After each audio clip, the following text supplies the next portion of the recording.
Sexual harassment in schools is commonplace and widespread. The following accounts have been collected from real girls from across the UK. Their names have been changed and they are voiced by actors. One instance that happened was when I was a little younger.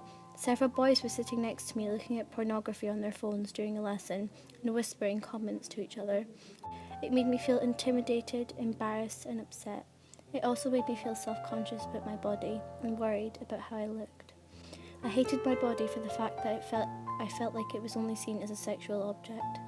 I was often called a lesbian or slurs such as dyke, and whilst discovering my sexuality, this made me a lot more ashamed of who I was, to the point that I was in outright denial.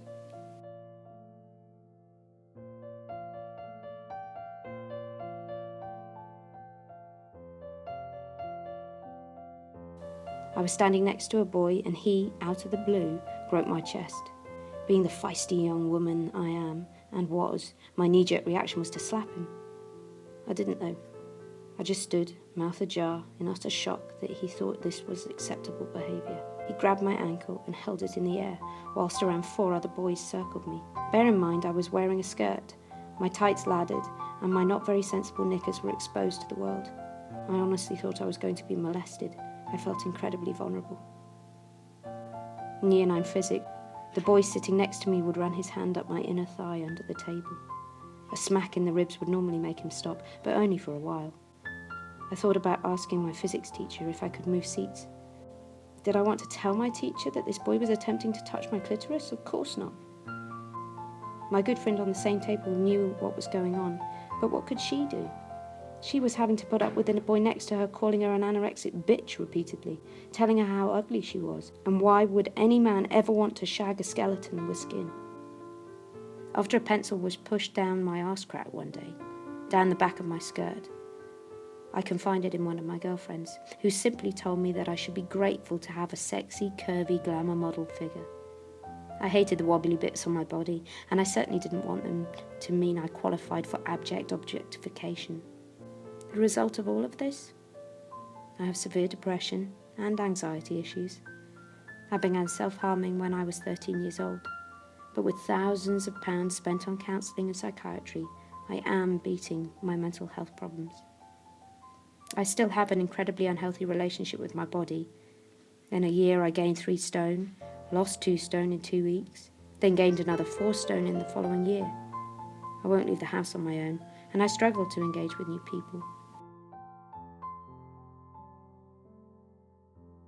I've watched friends be groped and harassed on multiple occasions, leading them to be cautious about walking down the corridors. I've also been on the receiving end of crude comments and been subject to actions that have made me deeply uncomfortable.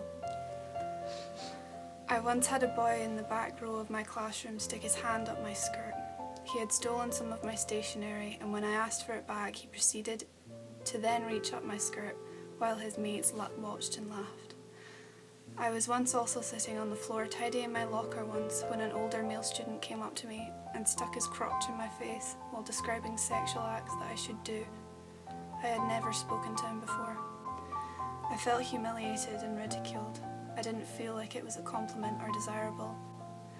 I feel worse though when I see that my friends are silenced as a result of sexual harassment. I'm tired of younger female students coming up to me with fears. I'm sick of teachers excusing lad culture.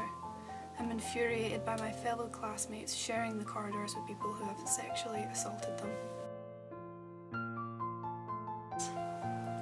Girl Guiding's Girls' Attitude Survey has shown that 6 in 10 young women aged 13 to 21 have experienced some form of sexual harassment at school or college, and that 75% of girls and young women say anxiety about experiencing sexual harassment negatively affects their lives in some way. This has to stop. School should be a safe environment where everyone can reach their full potential. Compulsory sex and relationships education, a zero-tolerance policy and government action are desperately needed. Sign Girl Guiding's petition today to end sexual harassment in schools.